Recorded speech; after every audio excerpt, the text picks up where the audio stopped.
Shalom, selamat pagi, siang, sore, dan malam Bapak, Ibu, dan saudara-saudariku yang terkasih.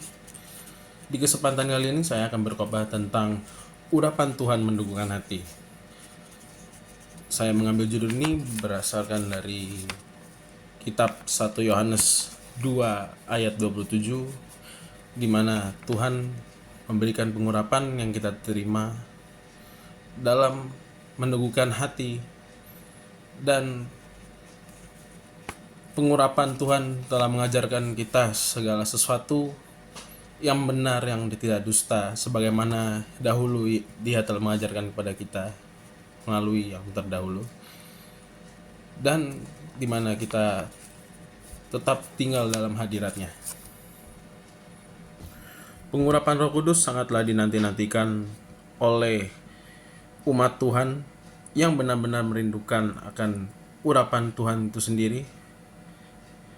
Seperti tertulis dalam Alkitab, ketika Yesus naik ke gunung bersama ketiga muridnya untuk berdoa, berubah wujudlah Yesus, dan disitulah para muridnya melihat ada Yesus, Elia, dan Musa, dan juga Petrus, murid Yesus, akan mendirikan 3 kemah,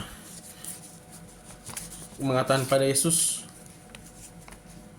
di mana Petrus akan membangun 3 kemah untuk Yesus, Musa, dan Elia.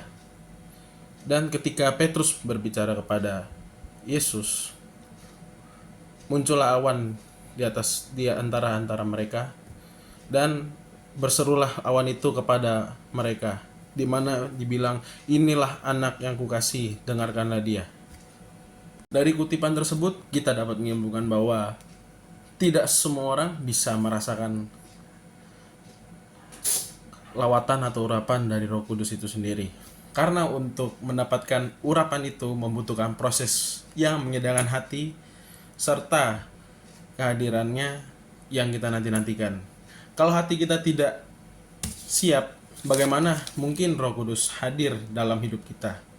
Sesungguhnya setiap orang yang percaya, dipilih dan dipakai oleh Tuhan sebagai alatnya, juga hambanya, kebesaran Tuhan dalam mujizat yang Ia kendaki akan turun kepada kita sendiri.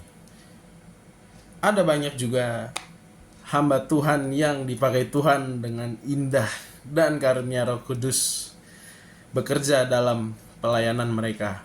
Akan tetapi tidak juga hamba Tuhan yang memiliki karunia nubuat dan penglihatan. Hanya beberapa hamba yang memiliki mujizat, kesembuhan, dan iman. Hamba Tuhan yang benar-benar menyerahkan seluruh hati, waktu, dan pelayanannya kepada Tuhan pasti akan selalu bertanya-tanya kepada Tuhan tentang langkah-langkah yang harus mereka lakukan apabila Tuhan belum memikirkan nubuatannya. Biasanya mereka akan meneguhkan ke dalam pelayanannya. Pasti kita akan selalu bertanya, apakah Tuhan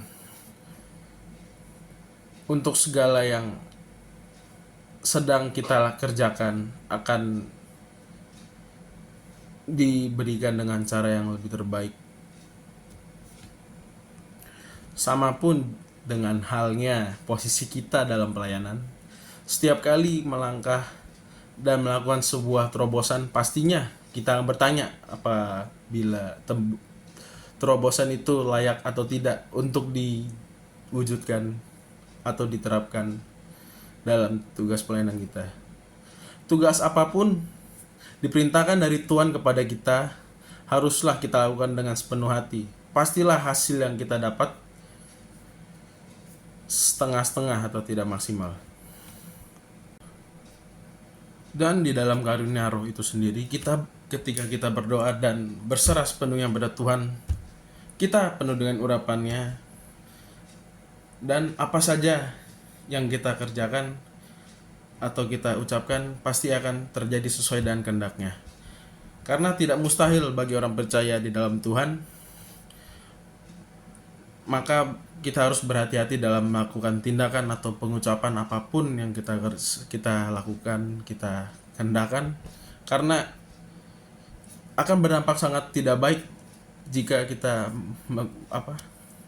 menggunakannya dengan tidak baik untuk hal yang negatif. Lalu bagaimana caranya mengendalikan urapan yang ada dalam diri kita? Caranya adalah kita harus melakukan perombakan karakter. Orang-orang yang diurapi oleh Tuhan, karakternya harus terbentuk dengan baik, kudus, karena hal ini yang dikehendaki oleh Tuhan Yesus sendiri, yaitu orang-orang yang diurapi akan seperti Kristus sendiri karakternya. Seberapa pentingkah urapan Roh Kudus dalam kehidupan kita? Apakah dengan taat ibadah dan berdoa saja serta rajin membaca firman Tuhan tidak cukup? Firman Tuhan hanyalah sekedar kita terima sebagai suatu pengetahuan saja. Dan apa yang dikerjakan oleh Roh Kudus sehingga gereja itu dapat saling mengasihi, mengubah cara pandang dari setiap orang yang diurapi agar mereka memiliki pengertian yang benar, sehingga dapat memandang bahwa segala sesuatu yang mereka miliki dan punyai, hidup, kekayaan, kedudukan, talenta, dan yang lainnya, itu adalah milik Tuhan dan juga harus dikembalikan kepada Tuhan. Dan yang terakhir, jangan pernah surut menyembah Tuhan. Berdoa dengan sepenuh hati dan memohon urapan Roh Kudus dalam kehidupan kita. Hanya dengan itu kita bisa kuat dan selalu kuat dalam menjalani kehidupan dalam hadirat Tuhan. Sekian dari saya, Tuhan Yesus memberkati.